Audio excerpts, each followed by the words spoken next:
Hi there, welcome to my series on credit tips for buyers. I'm gonna have to, it went live a little late. That was weird. I'm gonna have to start all over again and just cut that out. Hi everybody, welcome to my series on credit tips for buyers.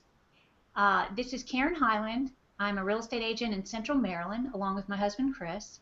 We've been helping people buy real estate for over 21 years now. And I put together a series of videos explaining your credit score. And with me today is Blair Warner. He's going to answer some of our questions and give us some good tips about how to build a credit score that a lender is going to love.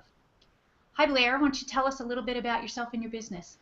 Well, hello. Yes, as Karen said, my name is Blair Warner. I am the founder and senior credit consultant of Upgrade My Credit. Website's the same, upgrademycredit.com.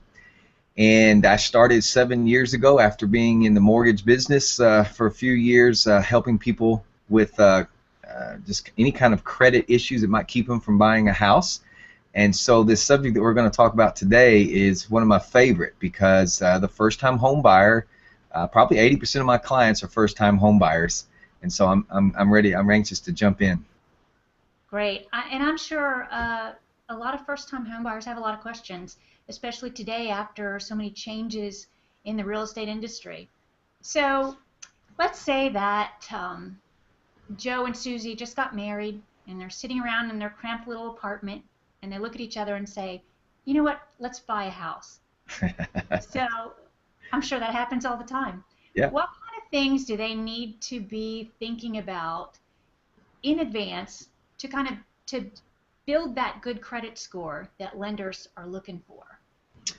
All right. Well, first, before I get into that, I want to tell you why I chuckled a little bit just then when you said that. I use that when I teach my Credit 101 class all the time. I use that example almost verbatim, of wake up one morning and say, let's buy a house, And but I add a little different twist is I actually say that we're not in the days that we used to be in where you could just wake up and say, let's buy a house. There has to be more forethought. Back before 2008, you could just wake up one Saturday and say, let's go look at houses and go driving around looking for sale signs and that kind of stuff. But today there has to be a lot more forethought and plan involved, and that's what we're going to talk about. So one of the things that you have to do of the many things to prepare to buy a house these days is to make sure that your credit and debt situation is in order. The standards have changed. They're still pretty strict. I mean, they've loosened up a little bit over the last 6 months, but it's still very strict guidelines, and when you get into underwriting, you never know what's going to pop up. So you want to have everything in order, and credit and debt is one of those things. So, for example, if you want to buy a house that falls under the FHA guidelines, I think in Texas it's $272,000. I don't know what it is up in Massachusetts. What is the FHA maximum up there? Up here, it's let's see, it was for something. It just went down. Oh, it went down. I can't really quote you on that. I'd have to look that up. That's a good. Well, because I just talked to a guy over in Florida and it's 325. Here it's 272. So it is different in different. It goes by the county. And so the first thing you have to do is you want to kind of figure out what general house size you want and price range you want to get into. And if you are going to go FHA rather than conventional, then they require at least a 640 credit score. So the first thing you want to do if you are this hypothetical couple that decides they want to buy a house is to check their credit. And they don't have to necessarily go to a mortgage person right off. They can check it themselves online and at least get an idea if they're like 680 and 700, which means they're no problem at all. Or if they're a little bit below 620, 580, 605. I mean, you got to kind of figure out where you are, and then that will determine your game plan from that point on. So the first thing you do is to get your credit checked for both of you, because these days it seems like both in a husband and wife situation that there's one's the borrower and one's the co-borrower, and contrary to what a lot of people believe, they both have to qualify, to do that. Right. Right. Do you have any? I mean, before I go on, do you have any other questions or comments? Well, yeah, you've mentioned once before that when a buyer is getting ready to buy a house, it's a really good idea to make sure that your credit score is not right at the minimum, right? Right. Like minimum 640, have a little buffer room, 650, 660. And so explain, I guess, what you meant by that, the reason to do that. That's right. That's right. I remember that conversation about that.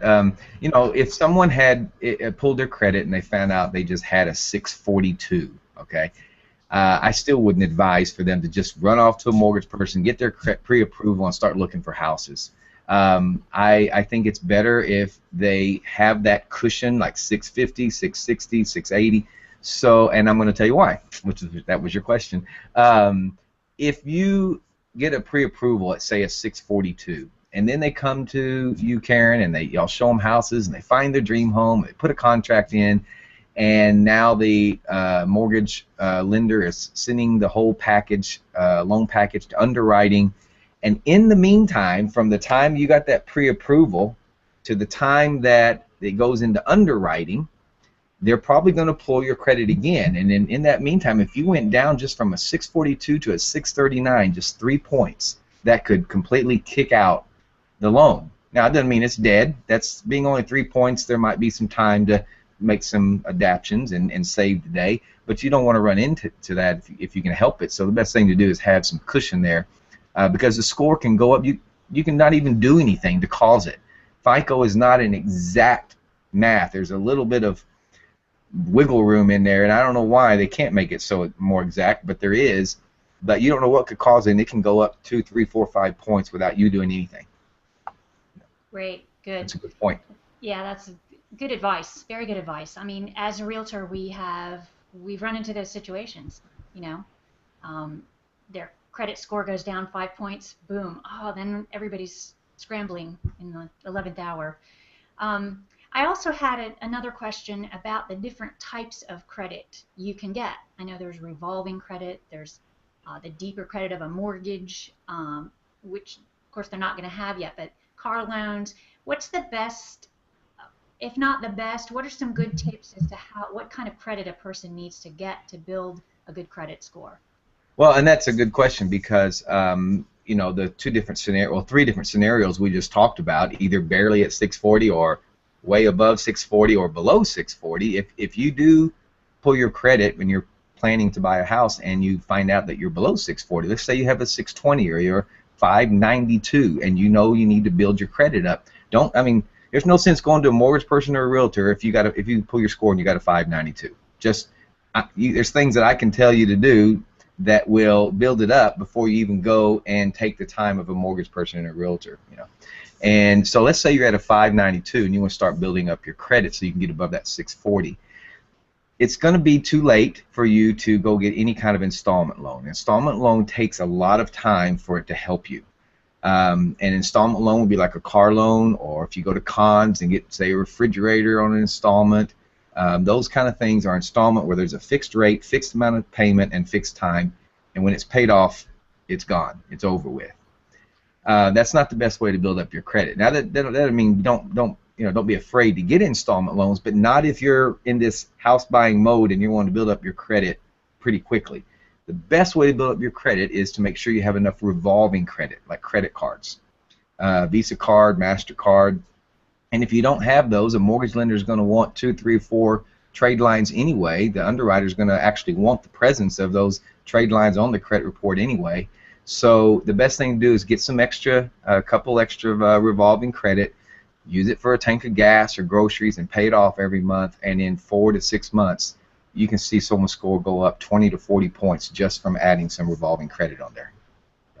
Yeah, that's really good. That's a little bit counterintuitive to what a lot of people think. They're like, no, I just don't want to have credit cards. I don't want to, get into debt or whatever. But you can't. I think I've heard you say it before. You can't build credit without credit. Unfortunately, yeah. And if the only thing you ever want to really do on credit is buy a house, you still got to do all this little stuff first before you were able to qualify for a mortgage. Yeah. So let's say it's down the road, you've just graduated from college, you're not interested in buying a house, but you do need to start thinking about different ways to build your credit. What are some of the kind of things you can do that maybe in a couple years will look really good? Well, right. You mentioned a good point. A couple years. I mean, if you have time, then it's not. It's a little bit different. You can do things that take slower. You can get a bigger mix of credit. So let's say that you do have 2, 3, 4 years before you even think about buying a house. You still want to plan. There's nothing wrong. You can't start planning too early. So it is okay to go ahead and maybe get an installment loan. Get your furniture on credit. Just pay it off quickly. You don't drag it out. That's the only thing, because then you're paying all this extra interest. But you can get a car or something like that on credit, and those installment loans will help you if you have that couple years for it to really build up. You still want to get credit cards. You still want to make sure that you have at least 2 open credit cards that you're using and using consistently and making the payments on time for that 2 or 3 years. Another thing to do if you really don't have any credit and you're really just kind of starting at the beginning is to get what I call a CD loan. You get some money, maybe $1,000, you put it into the bank and get a CD with it. They open up a CD, stands for certificate of deposit. And then you go over to the loan department of the same bank and say you want to open up a $1,000 loan secured by this CD. And they don't care what your credit is. They may do a credit check, but they really don't care what your credit is because it's secured by a CD in their bank. So you get a loan equal to the amount of the CD. Then you take the proceeds of that loan and put it in an account and do automatic draft to pay back that loan. And let's say you do 12 payments, 12 months later, the loan's paid off, and you still have the CD, and all you've paid is 2% interest above whatever the CD rate was. So whatever the CD is paying, you pay 2% above. That's a really good way to build credit. Yeah. That's great. I don't think I've ever heard of that. Now, Yeah. I'm a mom and I've got some starter adult kids, and I'm thinking, what a great graduation gift, or instead of buying them a new set of luggage, or I don't know, whatever. Open up one Right. of those accounts for them. I think that's a great idea. Open up our grandkids. I'm getting now to the age where grandkids are on the horizon, not yet, but I'm starting thinking, well, how can I help or bless, my grandkids, and something like that. I mean, you can start building up a kid's with a CD loan, even if they're just like 16 years old. So by the time they're 18, they're not starting at zero.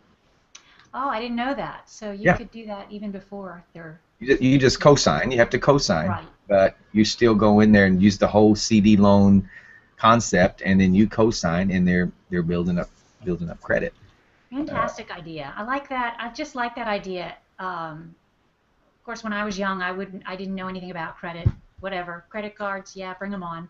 But now I'm a little older and I've paid, some interest over the years. I kind of like that. That's really a good idea.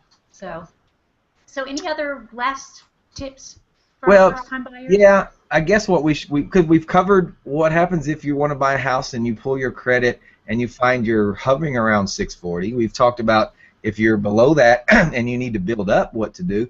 But what should people do if they pull their credit and they got excellent credit? They got 700 credit scores.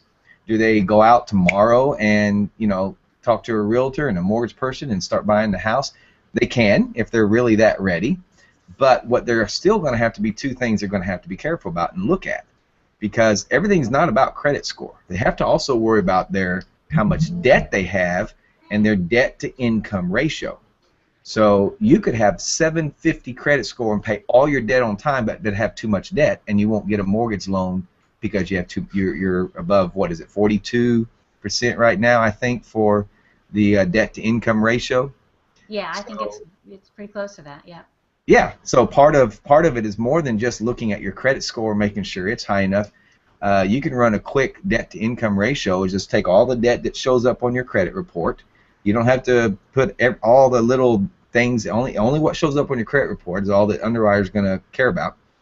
Add up all your debt, your monthly payments, and then go ahead and divide that by how much you make each month, and that'll show your debt-to-income ratio.